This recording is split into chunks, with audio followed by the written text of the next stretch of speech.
Fala galerinha, beleza? Professor William Mantegão novamente aqui, trazendo para vocês o melhor da geografia para você fazer nesse ano, seu último vestibular, beleza?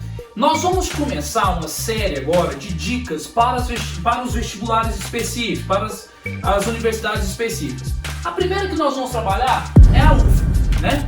Então nós vamos pegar aqui, em cima daquela ideia que nós já falamos várias vezes aqui no canal de relevância e recorrência, né? Nós vamos trabalhar as últimas provas da UFO, direcionando você para aquilo que você precisa para que esse ano seja o seu último vestibular, beleza? Bora pra aula? Bora, vinheta!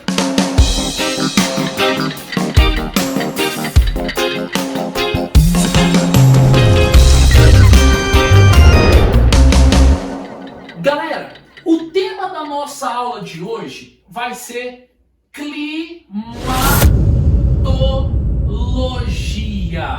Professor, esse tema é bastante relevante, bastante recorrente, como nós já percebemos no canal aí, uma aula que nós temos com relação ao Enem, beleza? Mas a gente olhando ali as provas da UFO, pegando as provas da UFO, coisa que é muito bom você fazer também, né? Baixar essas provas, responder, ou vai aí na descrição do vídeo, baixa esse material, faz isso. Foi o que eu já preparei para vocês para economizar seu tempo e seu esforço, beleza?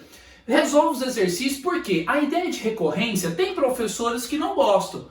Eu gosto e percebo, a partir da minha experiência como professor de vestibular, de cursinho vestibular de terceiro ano há 16 anos, eu percebo que isso dá muito certo, beleza? Então pegando aqui esse tema, né? Pegando aqui as últimas provas, a gente percebe que esse tema aparece várias vezes, principalmente quando se trata de analisar elementos e fatores do clima. Tem uma questão, inclusive, numa das provas da UFO anteriores, que vai lá e compara a cidade de Brasília e a cidade de Ilhéus, né? E vai falar de amplitude térmica, que é a diferença entre a máxima e a mínima temperatura. E aí você precisa lembrar de um fator climático, beleza? Que está relacionado à posição. Então é muito importante esse assunto. Vai cair tipos de clima, vai cair massas de ar. Então vamos para a aula?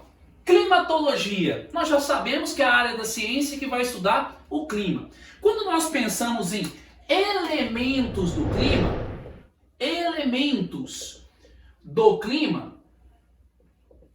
eu preciso lembrar vocês que elementos é aquilo que compõe o clima. Então nós temos aqui temperatura,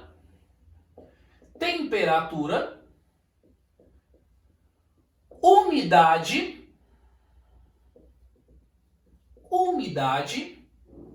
pressão atmosférica, né? Que é a força exercida sobre a superfície. Eu tenho aqui as chuvas. Beleza? Então vamos lá. Temperatura está relacionado à incidência solar, né? Então, por exemplo, se eu pergunto aqui, Goiânia, cidade que eu moro, característica do clima de Goiânia. As pessoas geralmente vão falar que é quente e que tem uma alternância de umidade. Tem um período que é chuvoso e tem um período que é seco. Então, tá vendo?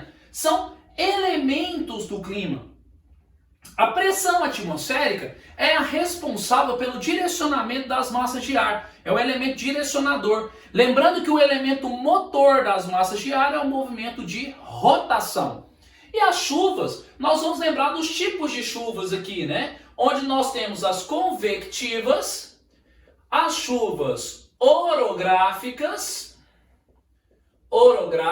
também chamadas de chuvas de relevo. Aí nós lembramos lá do Planalto da Borborema, lá no Nordeste. E nós temos aqui, derrubando o livro, nós temos aqui as chuvas frontais, né? Frontais, que está relacionada ao choque dessas massas de ar, beleza? Então, elementos do clima é aquilo que caracteriza o clima de uma determinada região. Mas quando nós vamos falar aqui de fatores do clima,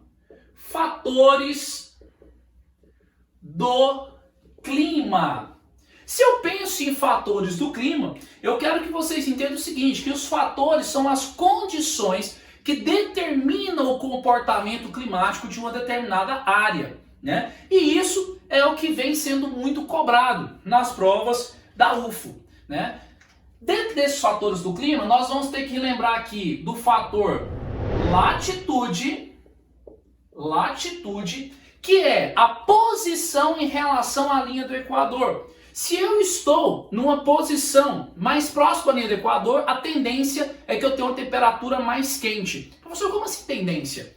Porque eu posso ter um outro fator relacionado aqui, ó, que é o fator altitude. E às vezes, mesmo eu tendo, por exemplo, a Cordilheira dos Andes, ela está ali próxima à linha do Equador, só que aí eu tenho a altitude que vai fazer a temperatura cair. Quanto maior a altitude, menor a temperatura. Quanto menor a latitude, mais perto da linha do Equador, mais perto de zero, maior a temperatura. Eu tenho outro fator, esse aí é o que foi cobrado na questão que eu tinha falado anteriormente para vocês. A questão que relacionava a cidade de Brasília e a cidade de Ilhéus, que está relacionada aqui, ó, a continentalidade e maritimidade, né? Isso aqui está relacionado a quê? A posição no território. Se eu estou mais longe das massas, das grandes massas de água do mar, né, no caso de Brasília, está no meio, né, do Planalto Central brasileiro, então tem o fator continentalidade, é mais seco. A amplitude térmica tende a ser maior, por quê? Pela ausência da água. Ilhéus, já é uma cidade litorânea, já exerce a maritimidade, a amplitude térmica tende a ser menor, então tem maior umidade, beleza? Essa aí era a resposta que a gente precisava lembrar. Até porque no exercício vem colocando que a latitude é muito próxima, a altitude, a variação é bem menor, né? E aí nós temos um outro fator aqui, que é o fator vegetação. A presença de vegetação, que também foi cobrada numa das últimas provas da UFO, é um fator climático. A presença de vegetação ameniza o clima, né? Ameniza a temperatura, favorece a evapotranspiração, que vai estar relacionada aqui às chuvas convectivas. Isso é muito importante lembrar. Outro fator climático que é muito importante é o fator correntes marítimas. Correntes marítimas. As correntes marítimas podem ser quentes ou frias. As correntes quentes elevam a umidade e a temperatura. As correntes frias reduzem a umidade e a temperatura. Vamos lembrar aí que as correntes frias são um dos fatores responsáveis pela formação de desertos, beleza? E aqui, para a climatologia moderna, um dos elementos mais importantes, as massas de ar, né? Vamos lembrar aí das massas de ar, que elas podem ser classificadas em relação à sua origem, né? E às suas condições de temperatura e umidade. Então, a sua origem, massas continentais são geralmente secas. Exceção que nós temos aqui no Brasil, a massa equatorial continental, que ela é formada sobre a Amazônia, por isso ela é úmida.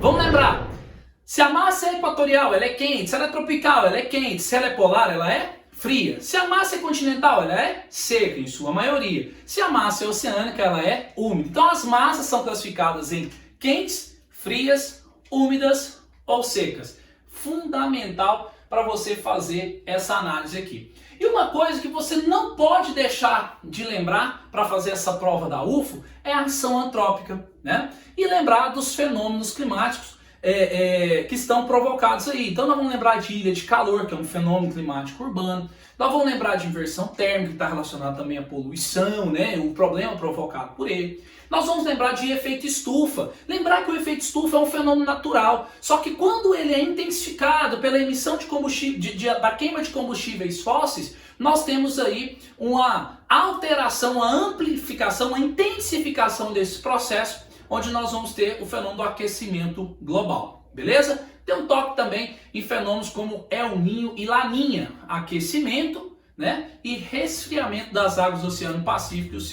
as suas respectivas consequências dentro do território brasileiro, beleza? Não esqueça de deixar o seu like aí, seguir o nosso canal, tá?